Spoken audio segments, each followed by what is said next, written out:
اگر ایک شخص کرسچن ہے تو وہ میرے نبی کو دجال سمجھ رہا ہے، لیکن مجھے قرآن اجازت دے رہا ہے کہ میں اس کی عورت کے ساتھ شادی کر سکتا ہوں اگر وہ کسی کرسچن کی بیٹی ہے۔ سورۃ المائدہ کی آیت نمبر 5 میں کس عورت کے ساتھ جو میرے نبی کو دجال سمجھتی ہے؟ اعوذ باللہ من الشیطان الرجیم، بسم اللہ الرحمن الرحیم۔ السلام علیکم ورحمۃ اللہ وبرکاتہ۔ لسنرز اینڈ ویورز، آپ سن رہے ہیں اور دیکھ رہے ہیں ہماری آج کی ویڈیو۔ آج کا ہمارا ٹاپک یہ ہے، کیا حضرت امام الانبیاء صلی اللہ علیہ وسلم کو معاذ اللہ دجال کہا جا سکتا ہے؟ جس طرح کہ مرزا جیلمی نے بکواس کیا کہ عیسائی اگر نبی پاک علیہ السلام کو دجال بھی کہہ دیں پھر بھی اہل کتاب عورت کے ساتھ نکاح کرنا حلال ہے، جائز ہے۔ سب سے پہلے یہ کہ کیا نبی پاک علیہ السلام کو دجال کہا جا سکتا ہے؟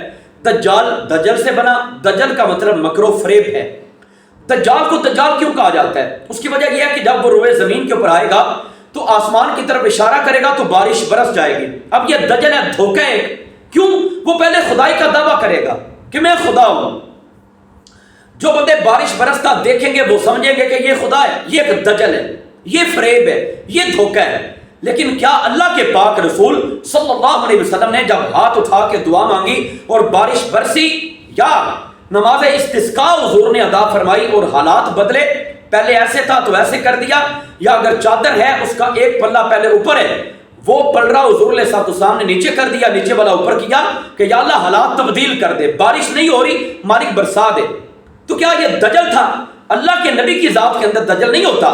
معاذ اللہ کے نبی کو دجال نہیں کہا جا سکتا، یہ کفریہ کلمہ ہے اور اس کی روح سے مرزا جیلمی کافر ہو چکا ہے، یا جو بھی یہ کہے گا وہ کافر ہے جو حضور کے بارے میں دجال کی بات کرے گا۔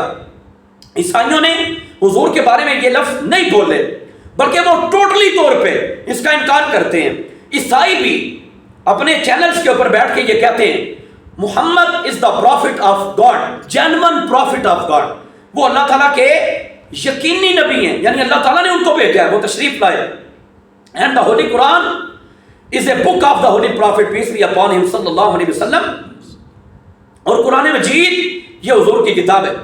میں یہ نہیں کہتا کہ عیسائی پوری طرح سے ہمارے نبی کو مانتے ہیں، وہ نہیں تسلیم کرتے، لیکن جہاں تک وہ کر رہے ہیں اتنا تو مانا جائے۔ وہ عیسائی ہیں، ان کا دین اپنا ہے، وہ اپنے دین کے مطابق ہی چلیں گے نا۔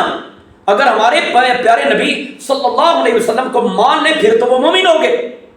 وہ جتنا مانتے ہیں اتنا تسلیم کرو۔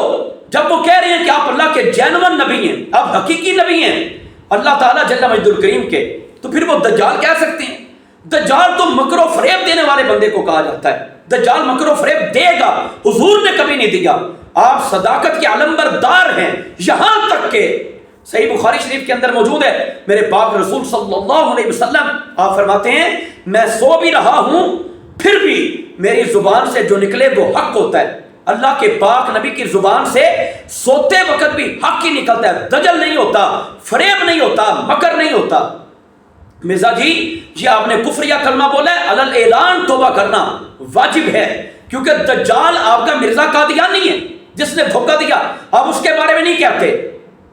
ہو سکتا ہے ممکن ہے آپ کو وہاں سے 4 پیسے آمدن ہو رہی ہو، اس لیے روپے پیسے کے اوپر بک کے آپ قادیانی کو کچھ نہیں کہتے، لیکن اصل میں دجال وہ ہے قادیانی جس نے ختم نبوت کے اوپر ڈاکہ ڈالا۔ حضرت رسول اللہ صلی اللہ علیہ وسلم آپ کی ذات مبارک کے اندر کسی قسم کا کوئی دجل نہیں ہے۔ پھر اب میں توجہ دلانا چاہوں گا ملک پاکستان کے بڑے بڑے سربراہان، بڑے بڑے اداروں والے، کہ وہ اس بات کا نوٹس لیں۔ حکومت وقت سے گزارش ہے کہ جو عیسائیوں نے بات نہیں کہی وہ مرزا اپنی طرف سے کر کے عیسائیوں کے اوپر تھوپ کے پاکستان کے مسلمانوں کو عیسائیوں کے ساتھ لڑانا چاہتا ہے، تو یہ ملک کے اندر بد امنی کا شکار کروائے گا، لوگوں کو افراتفری پھیلائے گا۔ اس سے پہلے کہ یہ نوبت آئے اس مرزا کو لگام لگانا ضروری ہے، اور 295C کے تحت اس کو جیل کے اندر ڈالنا چاہیے۔ اس کے اوپر پوری طرح سے مقدمے توہین رسالت کے ڈال کے کڑی سے کڑی سزا دی جائے، تاکہ کوئی بھی بندہ اللہ کے پاک رسول صلی اللہ علیہ وسلم کو آج کے بعد دجال نہ کہہ سکے۔ قرآن مجید تو یہاں تک فرماتا ہے لا تجعلوا دعاء الرسول بینکم کدعاء بعضکم بعضا، میرے پاک رسول کو آپس میں جس طرح ایک دوسرے کا نام لے کے پکارتے ہو اس طرح بھی نہ پکارو، یہ بھی بے ادبی ہے۔ بل قولوا تفاسیر کے اندر آتا ہے، تو کہنا کیا ہے؟ اگر حضور کا نام لے کے نہیں پکارنا تو کیا کہیں گے؟ یا رسول اللہ، یا حبیب اللہ، یا رحمت للعالمین، یا شفیع المذنبین، یا سید المرسلین، یا خاتم النبیین۔ یہ مقدس الفاظ ہیں۔ اللہ تعالیٰ نے تو حضور کا نام لینے سے بھی روک دیا ہے کہ یہ بھی بے ادبی ہے۔ آپس میں ایسے نہ پکارنا، جس طرح ایک دوسرے کو پکارتے ہو میرے پاک نبی کو آپس میں ایسے نہ پکارنا، ان کا نام لے کے نہ پکارو۔ تو معاذ اللہ جو پاک رب اپنے نبی کا نام تک نہیں لینے دیتا، وہ کیا دجال کہنے دے گا؟